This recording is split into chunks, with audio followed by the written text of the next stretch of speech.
Esta predicación ha sido grabada en la Congregación de la Comunión Internacional de la Gracia en Madrid y la ponemos al acceso del público como un servicio en el amor de Dios para aquellas personas que deseen escucharla. Pedimos que la palabra de Dios tome vida en tu corazón mientras escuches. Muy buenas tardes, hermanos y hermanas, bienvenidos a estar aquí en la presencia del Señor como congregación. Qué bueno que es Dios que nos tiene aquí y nos permite reunirnos en paz y seguridad para darle alabanza y gloria. Así que vamos a orar. Amoroso Dios y Señor, venimos delante de ti, Padre, como congregación, a darte muchas gracias por tu amor y bondad, por tu misericordia, por ser ese Dios maravilloso, Señor, que tú eres, que antes de haber creado nada, ya tenías un plan para compartir tu amor con tu creación. Y, Señor, tú en tu omnisciencia determinaste que en el tiempo apropiado el Hijo tomaría carne y vendría a esta tierra a redimirnos, Señor, a llevarnos a ti, a poder estar en tu presencia, Señor, y poder gozar de la comunión que tenemos contigo a través de tu Espíritu. Así que te damos las gracias, Padre, por ello. Te pedimos que nos ayude a apreciar cada día las nuevas criaturas que tú nos has hecho ser en ti, Señor. Que tú nos ayudes a ser conscientes del amor incondicional que tú nos tienes, Señor.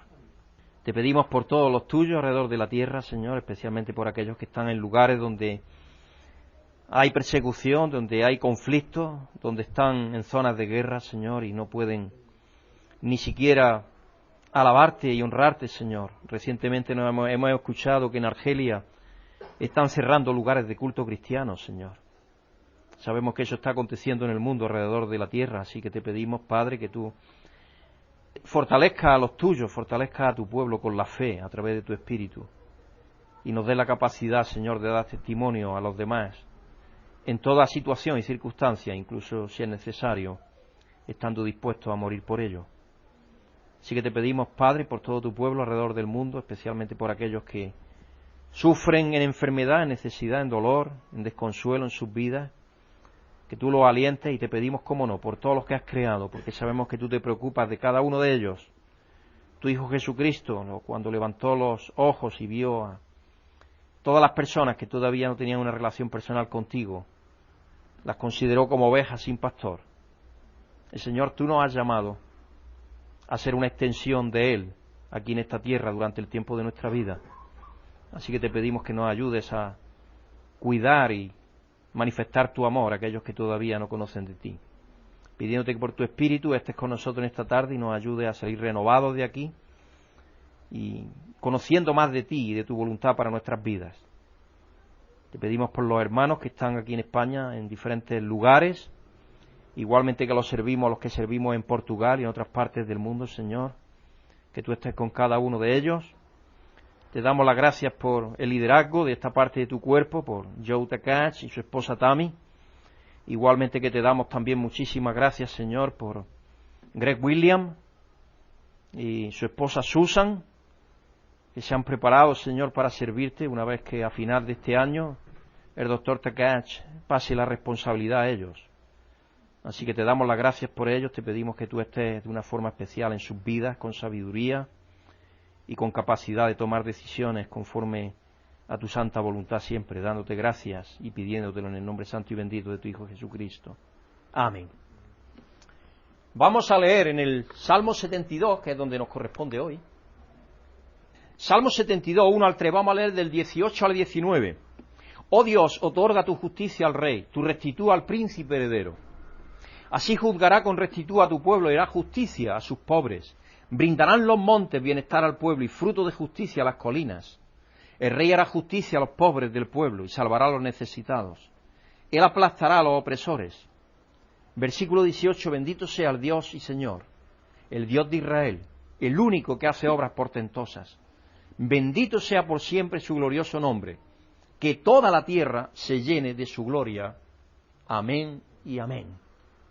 Este salmo es un salmo de David, y es una oración en la que pide a Dios que le otorgue su justicia y justos juicios, para impartir justicia al pueblo. Y hace referencia al efecto que traerá a su pueblo y a todas las naciones. Y sabemos que así es. Cuando hay un gobernante justo, que gobierna con justicia, hay paz, hay tranquilidad, hay seguridad. Y eso es algo que David le pedía a Dios. Como cada uno de los reyes que sucedían al anterior, en la línea de David, no podían alcanzar este gobierno ideal, justo, universal, porque el propósito era llegar a todas las naciones con ese ejemplo de justicia y de bienestar para todos. Eso es lo que Dios había puesto en la mente del rey. El Salmo empezó a verse con sentido profético en el Mesías. Y nosotros sabemos que encontró su cumplimiento en Cristo. En Él, como Dios, le prometió a Abraham, todas las familias de la tierra han sido bendecidas, más de lo que podemos pensar o pedir. Todas las naciones de la tierra. Y la justicia de Jesucristo se nos ha aplicado a cada uno de los seres humanos. Y por eso cuando reconocemos y aceptamos esa justicia, somos justos delante de Dios y podemos estar en su presencia. Y esa es la diferencia que hay entre la persona que todavía no ha aceptado el sacrificio de Jesucristo y la persona que lo ha aceptado. Así que Jesucristo nos aplicó su justicia a cada uno de nosotros, a todos los seres humanos. Lo que pasa es que la inmensa mayoría no lo saben. Entonces viven en la ignorancia todavía de la pobreza y la miseria espiritual, porque todavía no conocen que Dios los ha hecho ricos a través de Jesucristo. Así que hemos sido bendecidos más de lo que podemos pedir o pensar. Así que podemos decir con el salmista, bendito sea Dios el Señor, el Dios de Israel, el único que hace obras portentosas. Bendito sea por siempre su glorioso nombre. Que toda la tierra se llene de su gloria. Amén y amén. Que así sea, que así sea. Eso es lo que quiere decir la palabra amén. Vamos a pedir que Dios nos ayude a ser más conscientes de que dependemos de Él en todo. Dependemos de Él absolutamente en todo. Si Él no nos sostuviera, como dice Colosenses, el siguiente instante no seríamos. Todo lo que hay es sostenido por Dios. A través de Jesucristo lo sostiene todo. A veces se nos escapa eso, cuando estamos bien y todo eso, pues como si nosotros fuéramos independientes por nosotros mismos. Pero la verdad es que no, la verdad es que dependemos de Dios y para eso nos creó. Porque somos criaturas de Él y entonces dependemos de Él. Amoroso Dios y Padre, Señor. Te pedimos que nos ayudes cada día a ser más conscientes de que dependemos de Ti en todo. Del aire que respiramos, del alimento que nos nutre en nuestros cuerpos, de la salud que podemos o no podemos tener, Señor. Dependemos de Ti en cada instante. Dependemos por encima de todo de Ti para la vida eterna, Señor. Es algo que nosotros de ninguna de las maneras podríamos haber logrado, porque estábamos destituidos de Tu gloria, Señor. Por el pecado estábamos apartados de Ti y alejados de Ti, y dándote la espalda y caminando en dirección contraria a Ti. Y sabemos que todo lo que está fuera de Ti va a perecer. Así que, Señor, sabemos que dependemos de Ti, especialmente en la salvación. Tú nos la has dado gratuitamente a través de Tu Hijo Jesucristo, pero yo te damos gracias y te pedimos, Padre, que nos ayude a ser conscientes cada día de que cada instante de nuestras vidas dependemos de Ti en todo y cada uno de los aspectos de nuestras vidas, dándote gracias, Padre, y alabándote, porque podemos depender de Ti, porque Tú eres un Dios que no cambia y que suples todas nuestras necesidades, dándote gracias y pidiéndotelo en el nombre de nuestro Salvador Jesucristo. Amén. Cuando leí que el alcohol era malo, dejé de leer. En la clase de lenguaje de Pepito, la maestra le hace una pregunta. Pepito, si digo yo robo y lo conjugo al presente, ¿cuál es el presente? Pues la cárcel. Había aprendido algo, muchacho. ¿Cómo se puede conseguir que Windows vaya más rápido? Dejando caer el ordenador desde un lugar lo más alto posible. Hoy vamos a estar tratando un tema. ¿Qué puedes hacer en realidad? ¿Qué puedes hacer en realidad? Y conforme lo desarrollaremos, os daréis cuenta de que estamos hablando. Porque hemos estado orando de que dependemos de Dios, y esa oración que hemos hecho tiene conexión con el mensaje de hoy. Vamos a pedirle a Eladio que nos lea la escritura central del mensaje de hoy, que se encuentra, en realidad son dos escrituras, en Juan 15:5, que ya la leímos el otro día, y en Filipenses 4, versos 12 y 13. Buenas tardes, hermanas y hermanos. Dios os bendiga a los que estáis aquí y a todos los que escuchéis esta grabación.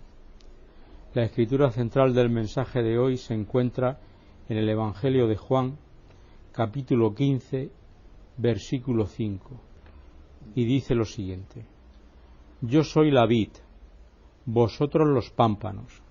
El que permanece en mí y yo en él, éste lleva mucho fruto, porque separados de mí nada podéis hacer.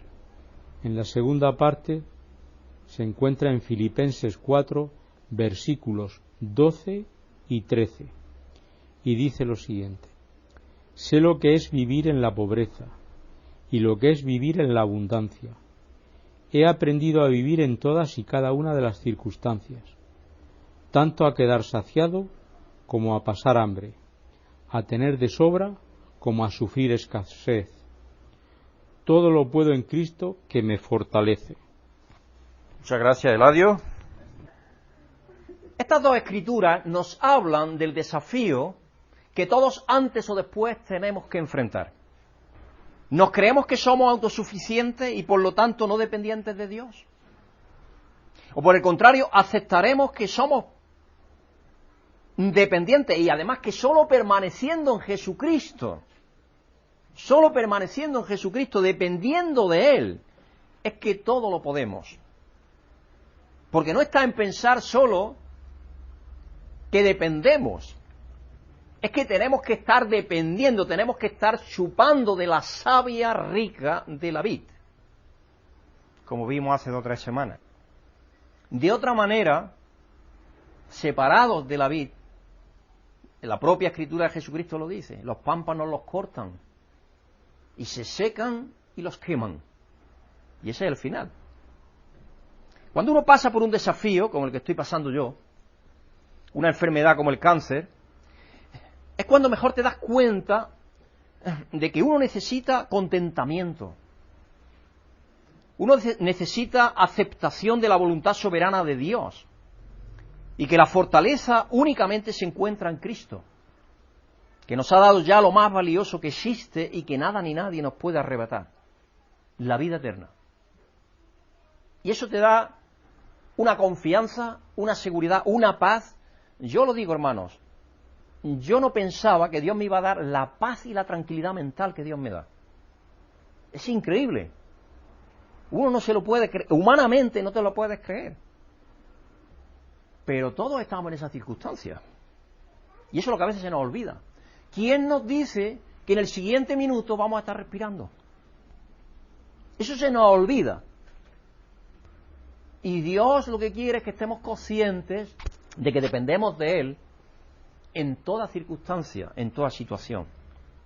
Nuestro hermano Javier Pérez Font me envió una reflexión que ha motivado este mensaje. Así que muchas gracias a él y sobre todo a Dios que lo inspiró a escribirlo. Él de vez en cuando escribe un mensaje a una serie de personas que tiene en su lista y este mensaje me motivó a escribir este mensaje. Algo que él estaba diciendo es: le das la oportunidad a Dios solo cuando te quitas de en medio. Le das la oportunidad a Dios solo cuando te quitas de en medio. Yo he referido en alguna ocasión que el gran arquitecto y pintor y tantas cosas que era Miguel Ángel iba con sus alumnos un día paseando y estaba pensando en tallar el David. Y estaba ahí un trozo de mármol inmenso, blanco. Y le dijo al alumno: ¿tú ves a David ahí? Y dice: no, maestro, es solo un trozo de mármol inmenso. Dice: solo falta quitarle lo que le sobra. Y esa es la labor que Dios está haciendo con cada uno de nosotros. Dios está trabajándonos, pero para trabajarnos tenemos que reconocer que dependemos de Él. Tenemos que dejarle que meta su cincel espiritual en nuestras vidas, en nuestros corazones, y que bruña nuestras mentes, y las curta, y las ponga alineadas con su voluntad. Y eso tenemos que ser conscientes de que dependemos de Él para que eso se lleve a cabo. Cuando Moisés, a los 40 años de edad, muy soberbio y seguro de sí mismo, trató de liberar al pueblo de Israel, porque os acordáis que vio a aquel chico que estaba siendo apaleado por un egipcio, aquel chico israelita, y él dentro de sus entrañas pues se conmovió y le subió la sangre ¿Y qué es lo que hizo? Pues coger quizás una lanza y ¡pam! Y atravesarlo. Y pensó en liberar a su pueblo. Él pensaba que podía hacerlo por sí mismo. Esa es la primera situación de Moisés. Matando a aquel egipcio. Fracasó estrepitosamente y tuvo que salir huyendo y hacer su éxodo particular. Tuvo que salir para que Dios le quitara aquello que le sobraba. Y Dios lo llevó al desierto. Y estuvo Dios 40 años preparándolo en el desierto. A un medio que le era desconocido para él. Él se crió en la corte de Faraón. Cuidado por la hermana del Faraón, imaginaros. Y a él tenía seguridad propia. Pero cuando estuvo en el desierto, esa seguridad propia se desvaneció. Tuvo que empezar a depender de Dios. Y entonces estuvo más dispuesto a aprender. Como Dios inspiró a escribir a Jeremías, en Jeremías 10:23, conozco, Señor, que el hombre no es señor de su camino. El ser humano no conocemos espiritualmente organizar nuestros pasos, organizar nuestras vidas. Conozco al Señor que el hombre no es señor de su camino. Estamos hablando del hombre natural, el hombre que todavía no le ha resplandecido la luz del Evangelio en su corazón. Ni del hombre que camina es el ordenar sus pasos. Dependemos de Dios también en eso. En que Dios nos abra la mente para entender cuál es el camino que Él quiera que escogemos. Y sabemos nosotros cuál es el camino. El camino es Jesucristo. Una vez en el desierto, Dios dedicó 40 años, como digo, a enseñarle a ser humilde y a depender totalmente en Él. Hasta que Moisés ya ni quería realizar ese trabajo. Porque os acordáis, cuando Dios le dijo, oye, te voy a enviar para que libertes al pueblo de Israel. Dice, no, mira, yo soy tartamudo. Estaba empezando a poner ya tropiezos. No quiero el trabajo. No te preocupes, yo te daré a tu hermano Aarón como vos. Tú tranquilo, tengo todo pensado. Tú tranquilo. El proyecto que tenía al principio es bueno, lo que no era bueno es cómo lo quería llevar a cabo. Eso es lo que estaba diciendo Dios. No estuvo listo para él hasta que entendió que no era capaz de hacerlo por sus propias fuerzas. Nuestras situaciones límite le dan una oportunidad a Dios. Cuando estamos en enfermedad, cuando pasamos por una encrucijada de la vida, que llamamos nosotros también, una encrucijada donde tú realmente tienes que enfrentarte a una decisión seria, eso nos ayuda a depender de Dios. Nos ayuda a reorientar nuestras vidas con su voluntad. Así que nos dan la oportunidad de ir a Dios de una manera que quizás no vamos cuando todo nos va bien. Cuando todo nos va bien, bueno, pues sí, tenemos una relación con Dios, pero bueno, es más o menos. Pero cuando realmente necesitamos respirar, y necesitamos la vida, necesitamos la salud, y somos conscientes de ello plenamente, entonces vamos a Dios en una forma mucho más profunda. No vamos con tapujos, vamos directamente a Él diciéndole, Padre, solo tú puedes sacarme del hoyo. Yo no puedo salir. Solo tú puedes sacarme del hoyo. Y de Noel está tratando de aprender inglés, y le doy las gracias a Eladio que está enseñándole algo. Yo recuerdo cuando fui a Ambassador. Yo lo he contado varias veces. Yo fui a Barcelona desde Andalucía, que vivía entonces. Fui a Barcelona a hacer el TOEFL, que es un examen para estudiantes, para entrar en Estados Unidos legalmente como estudiante. Ese examen tiene 3 partes. Uno que es oral, otra parte que es escrita y otra parte de gramática. Y cuando yo empecé a hacer ese examen, la parte de gramática y la parte escrita más o menos entendía, porque yo me había pasado años traduciendo nuestra revista en inglés con un diccionario que lo tenía ya negro y desgastado, de tanto que yo había pasado ese diccionario. Pero la parte oral, yo no entendía ni papa. Y era poner una audición y tú tenías que contestar unas preguntas que había, marcando. Eso le llama Scantron en inglés, en Estados Unidos. Así como lo hacen automático, con máquinas. Y yo le dije a Dios, Señor, si tú quieres que yo vaya a estudiar, aquí estoy, tengo la mano y el lápiz. Dime dónde señalar. Y yo señalé.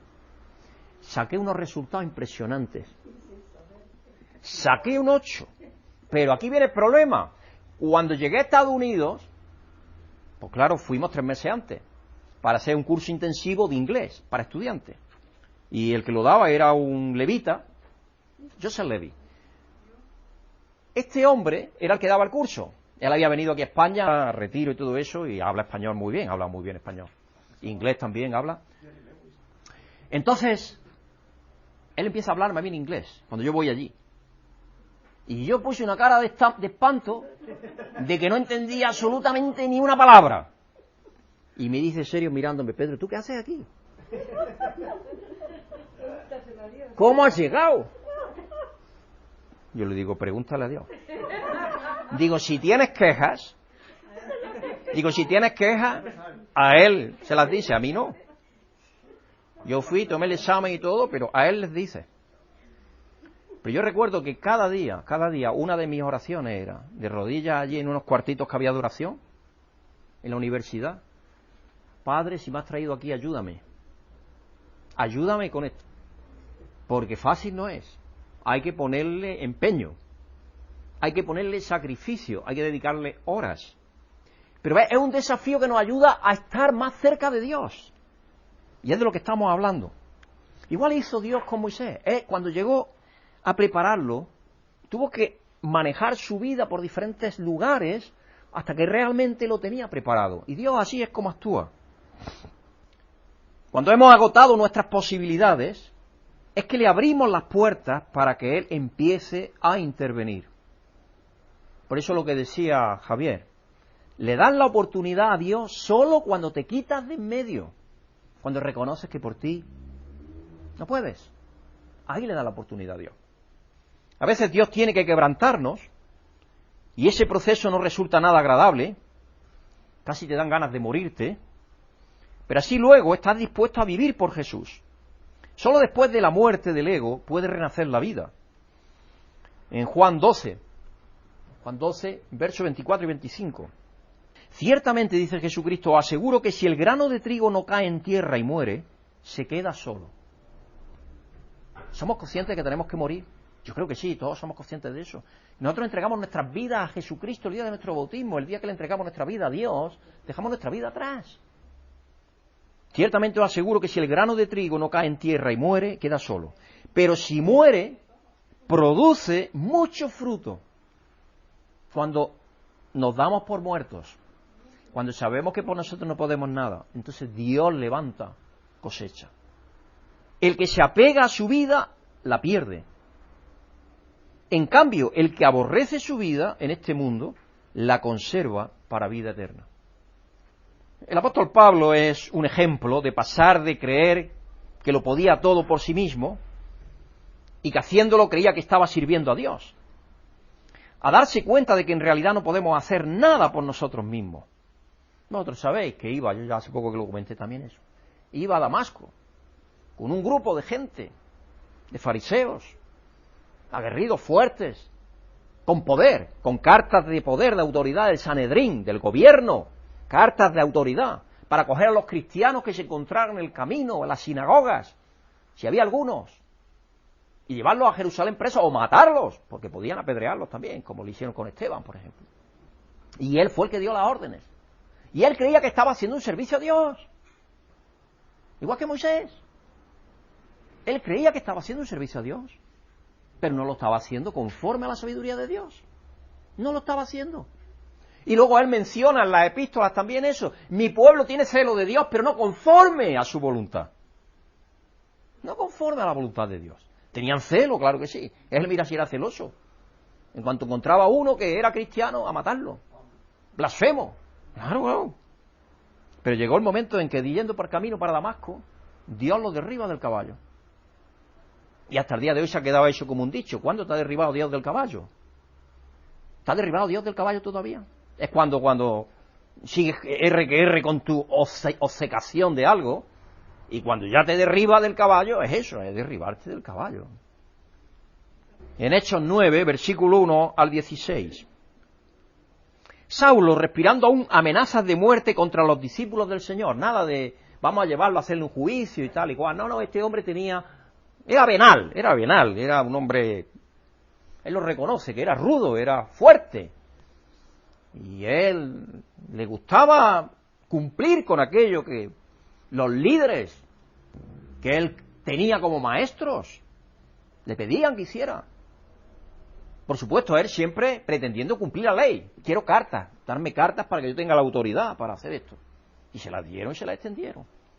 Dios lo derriba del caballo. Saulo, respirando aún amenazas de muerte contra los discípulos del Señor, vino al sumo sacerdote y le pidió cartas para las sinagogas de Damasco, a fin de que si hallase algún hombre o mujeres de este camino, porque los primeros cristianos, sabéis que salieron del pueblo judío, entonces estaban reuniéndose los sábados y todo eso con los judíos. Es normal. Todavía al principio así era. Pero eran cristianos. Entonces él estaba pendiente a ver en qué creían. Inmediatamente que escuchaba de que estaban creyendo en Jesucristo, le echaba mano y los trincaba. Los trajese presos a Jerusalén. Mas yendo por el camino, aconteció que al llegar cerca de Damasco, repentinamente le rodeó un resplandor de luz del cielo, y cayendo en tierra, oyó una voz que le decía: Saulo, Saulo, ¿por qué me persigues? ¿Qué le estaba diciendo Jesucristo? Saulo, ¿qué crees que puedes hacer por ti mismo? Ese es el título del mensaje de hoy. ¿Qué crees que puedes hacer por ti mismo? Él dijo: ¿quién eres, Señor? Y le dijo: yo soy Jesús, a quien tú persigues. Dura cosa te es dar coces contra el aguijón. Y ese es un dicho. Pero imaginaros, incluso literalmente, si se toma el aguijón, una cosa muy pequeñita, pero muy fuerte. Y tú le pegas una cosa, si tienes un animal y le pegas una cosa a un aguijón, no le hace nada. Pero el aguijón sí que le pica al animal o al ser humano. Recientemente, hace poco, leí que en Extremadura, creo que fue, un hombre murió de picaduras de avispas. Le picaron más de 2.000, o estaban en el hospital, por lo menos muy grave. Más de 2.000, no sé cómo le picaron tantas avispas. Y Pablo ahí está haciendo ese símil. Dura cosa te es ir contra mi espíritu. Que aparentemente no te va a obligar ni nada, pero cuidado, que cuando se pone a funcionar, se pone. Cuidado. Dura cosa te es dar coces contra el aguijón. Él, temblando y temeroso, dijo: Señor, ¿qué quieres que yo haga? Ahí vemos el cambio. Señor, ¿qué quieres que yo haga? Y el Señor le dijo: levántate y entra en la ciudad, y se te dirá lo que debes hacer. Totalmente un Saulo cambiado, un Saulo transformado. Ya no es el Saulo fuerte y valiente que tiene sus decisiones propias, que sabe mejor camino. No, es el Saulo que sigue los mandatos y la voluntad de Dios. ¿Qué quieres que yo haga? Levántate y entra en la ciudad y se te dirá lo que debes de hacer. Y los hombres que iban con Saulo se pararon atónitos y, oyendo a la verdad la voz, más sin ver a nadie, entonces Saulo se levantó de tierra y abriendo sus ojos, no veía a nadie. Así que, llevándole por la mano, le metieron en Damasco. Saulo se quedó ciego, a consecuencia del resplandor de Dios. Eso por si tenía todavía alguna fierecilla indomada dentro de su ser. Y si Dios proveyó eso porque dice, de otra manera a lo mejor tiene todavía algún resquemor contra mí y no sigue las instrucciones que yo quiero que siga. Versículo 9, donde estuvo 3 días sin ver y no comió ni bebió, estuvo en ayunas. Había entonces en Damasco un discípulo, un cristiano llamado Ananías, a quien el Señor dijo en visión: Ananías, él respondió: heme aquí, Señor. Y el Señor le dijo: levántate y ve a la calle que se llama Derecha, y busca en la casa de Judas a uno llamado Saulo, de Tarso, porque he aquí que él ora. Él era una persona totalmente ya rendida. Ya había dicho: Señor, yo por mí mismo no puedo hacer nada. Solo a través de ti puedo hacer algo. Y ha visto en visión a un varón llamado Ananías que entra y le pone las manos encima para que recobre la vista, lo primero que Dios hizo. La renovación, un ver ya de otra manera la vida, con unos ojos nuevos, los ojos del Espíritu de Dios.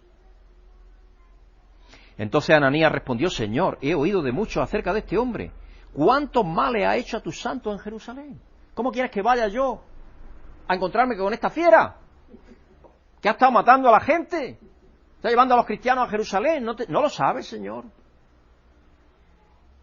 Y aún aquí tiene autoridad de los principales sacerdotes para prender a todos los que invocan tu nombre.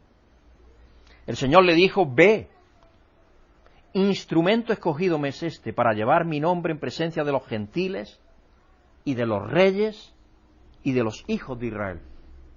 Porque yo le mostraré cuánto le es necesario padecer por mi nombre. Y sabemos que Pablo padeció, tremendo. Fue uno de los discípulos que más padeció. Cuando descubres a las duras o a las maduras que Dios no te ha hecho para ser autosuficiente e independiente, sino para depender de Él y vivir por Él y para Él, entonces aceptas que no eres tú quien vives, sino que Cristo vive en ti. Por eso es que la muerte tiene que estar ahí en medio.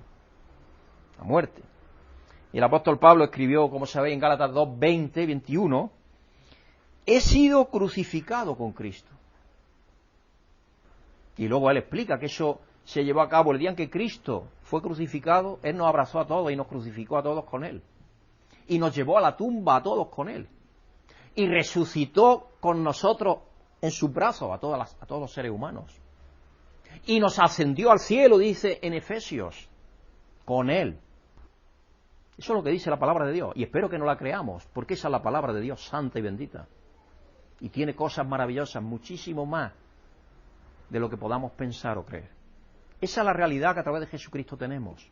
Hemos llegado ya a la meta. Dios nos ha llevado ya allí. Nos ha dado la corona de vida. Somos vencedores en Cristo. Más que vencedores, dice Él. Ya nos ha llevado allí. Ahora hay un problema. ¿Qué crees que puedes hacer por ti mismo? Ese es el problema. Ese es el problema al cual tenemos que enfrentarnos toda nuestra vida. Mientras estemos en este pellejo, en esta tienda que se va desgastando. Ese es el problema que tenemos que hacer frente. Cada día. ¿Qué crees que puedes hacer por ti mismo? Sin la ayuda de Dios. He sido crucificado con Cristo, ya no vivo yo, sino que Cristo vive en mí. Lo que ahora vivo en el cuerpo, lo vivo por la fe en el Hijo de Dios, quien me amó y dio su vida por mí. No desecho la gracia de Dios. Si la justicia se obtuviera mediante la ley, y él sabía mucho de eso, porque es lo que había hecho la mayor parte de su vida, cumplir la ley, aunque nadie la puede cumplir perfecta, solo Jesucristo, por eso vino, para que la ley no fuera quebrantada tampoco, Cristo habría muerto en vano, reconocer. Entonces él está hablando ahí de la gracia. No confío nunca más en mi capacidad para salvarme a mí mismo. Eso es lo que Pablo estaba diciendo. No confío nunca más para salvarme a mí mismo. Porque él creía que haciendo lo que estaba haciendo, yendo a Damasco a matar cristianos y todo eso, estaba salvándose. Eso es lo que él creía. Que estaba haciendo la voluntad de Dios. Pero Dios le dijo, no. Lo que tienes que hacer es aceptar lo que yo te doy gratuitamente. Pero para ello tienes que morir a tu viejo ser. Y vivir de nuevo. Como un ser que comprende, acepta y reconoce que por sí mismo no puede hacer nada. ¿Crees que puedes hacer algo en realidad? Nada por ti mismo. Tú y yo estamos muertos. Si es que ese es el punto, es que estamos muertos. Y menos mal que es así, de otra forma no estaríamos salvos. En la muerte de Cristo todos morimos, en la resurrección de Cristo todos resucitamos. Y Dios vino a morar en nosotros por medio del Espíritu Santo, y es en esa realidad que tenemos que estar con contentamiento, cualquiera que sea nuestra situación. Y podemos decir, como escribió el apóstol Pablo, todo lo puedo en Cristo que me fortalece, cualquiera que sea la situación. Cualquiera.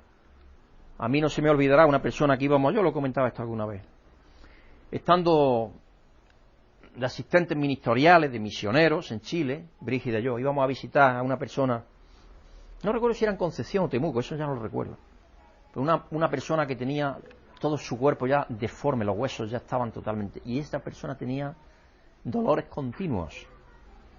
Y la medicina del año 86 no es la que hoy hay para el dolor y todo eso. Hoy hay unidades del dolor en la mayoría de los hospitales. Pero en aquel tiempo no.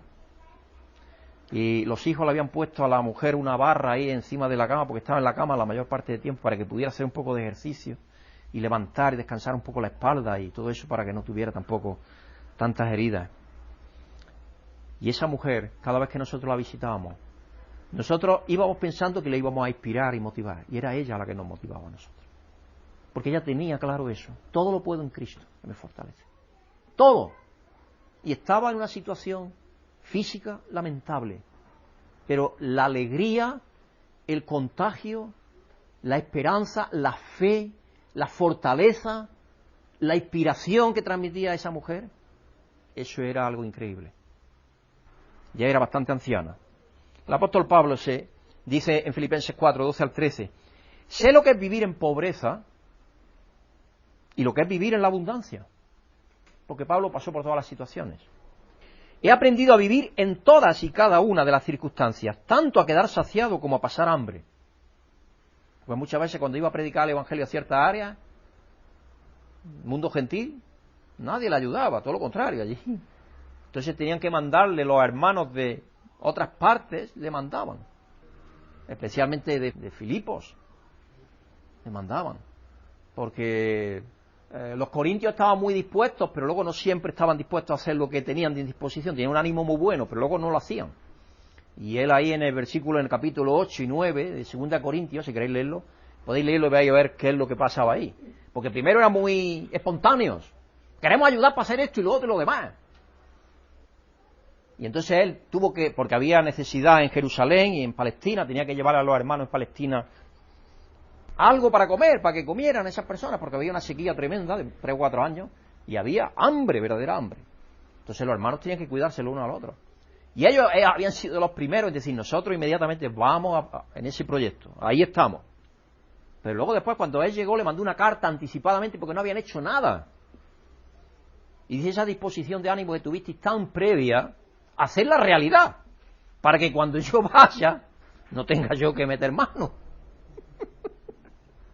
Y él había pasado por situaciones de necesidad y de pobreza, de miseria, de persecución, de falsos hermanos, de su pueblo, de todo. Él había experimentado de todo, latigazos, de todo lo que podáis imaginar, apedreamiento, naufragio, él lo menciona varias veces. Así que él sabía vivir en cada circunstancia, tanto a tener de sobra como a sufrir escasez. Todo lo puedo en Cristo que me fortalece. Esa es la base. La base es todo lo puedo en Cristo que me fortalece. Él, tú y yo, errados, pensábamos que éramos capaces de ser autosuficientes e independientes de todo. Pero ese tú, él, mí y yo están muertos.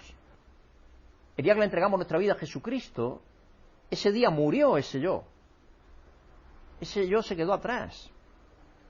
Y nuestra verdadera vida, la vida nueva, está escondida en Cristo. Y el apóstol Pablo nos lo dice ahí en Colosenses 3, 1 al 4. Y es una parte de las Escrituras de las que realmente me encantan. Una parte que me conmueve siempre que la estudio o la leo. Fijaos lo que dice, ya que habéis resucitado con Cristo, lo que estábamos hablando antes, la resurrección de Jesucristo, todos resucitamos. Todos, sin excepción. Incluso el más miserable que haya por ahí por las calles, drogadicto, lo que queráis, también no lo sabe todavía. Pero Cristo lo levantó ya. Para Cristo ya está levantado. Tiene que enterarse de que es así. Entonces responderá a lo que ha recibido de Dios.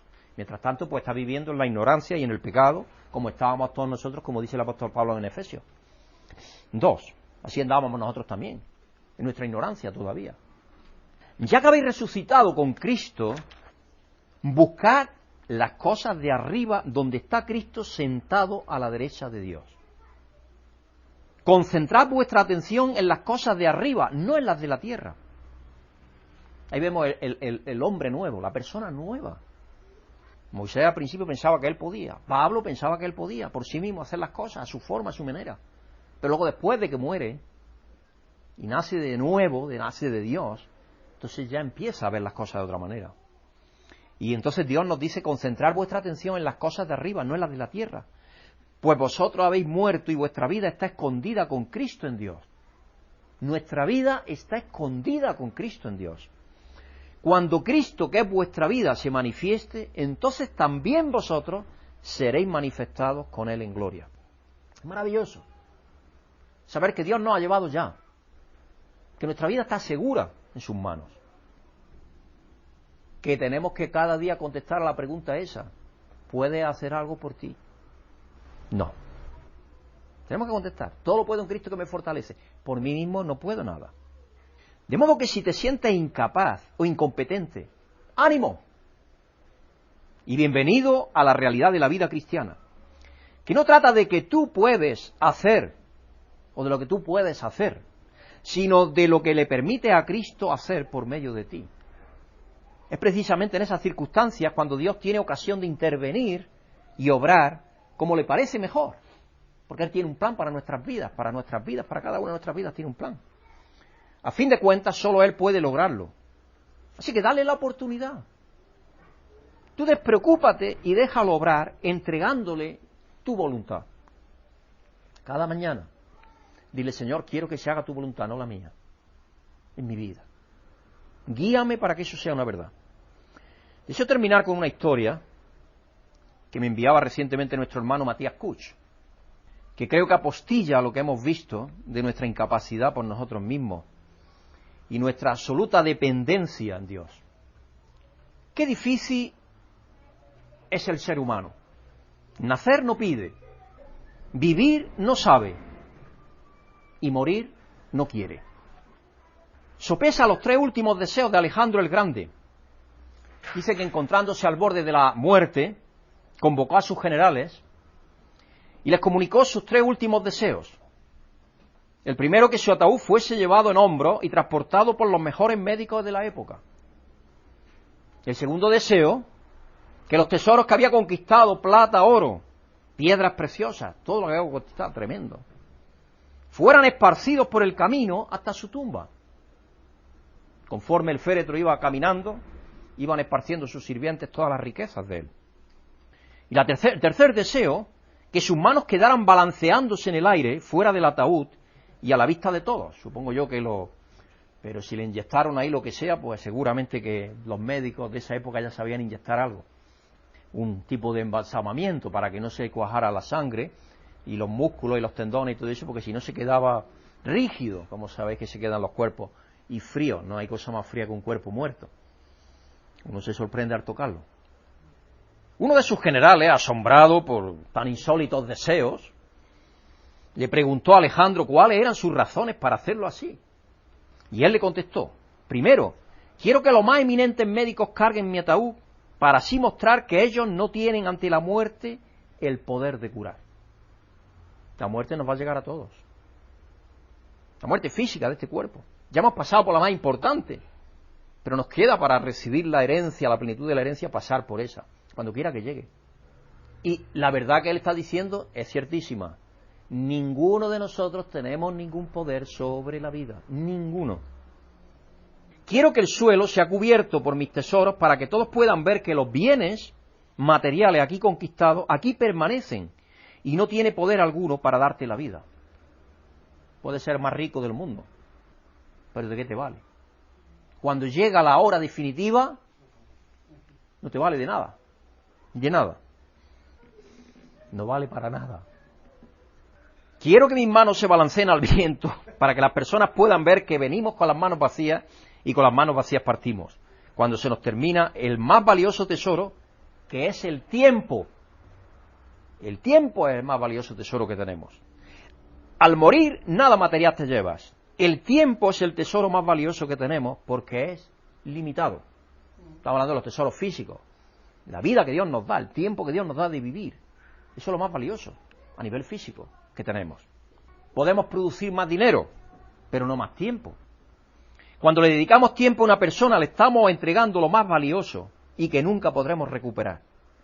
El mejor regalo que le puedes dar a alguien es tu tiempo, y siempre se le debe dar a la familia y a los amigos. ¿Cuánto tiempo le estás dedicando a Dios, que es el que te ha dado la verdadera vida? ¿Qué crees que puedes hacer en realidad?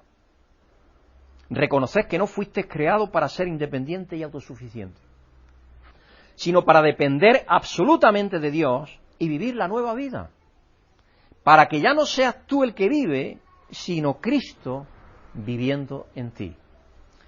Hermanos y hermanas, que Dios bendiga y que nos ayude a cada uno de nosotros a ser conscientes cada día, en cada momento de nuestras vidas, que por nosotros mismos no podemos hacer absolutamente nada, pero que Dios, por medio de su Espíritu viviendo en nosotros, todo lo podemos hacer en Él.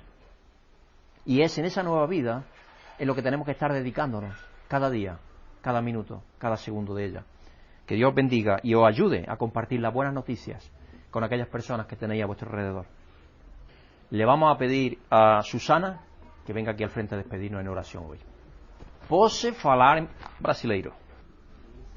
Oremos. Senhor nosso Deus, te damos graças, ó Deus, por mais esse dia, ó Deus, pela oportunidade, ó Pai, de estarmos em Tua casa para juntos, ó Pai, estarmos buscando a Ti, ó Deus, porque só o Senhor é merecedor de toda honra e toda glória, Pai. Te agradecemos por tudo que tem feito por nós, pelo culto de hoje, pela vida de cada irmão aqui presente, ó Pai. Graças te damos em nome de Jesus. Amém. Amén. Si has sentido la bendición de Dios por medio de esta predicación, agradecemos tus oraciones y apoyo, para que este ministerio pueda seguir siendo usado por Dios para bendecir a otros. Pedimos que el amor y la paz de Dios, que sobrepasa todo conocimiento, llenen tu vida.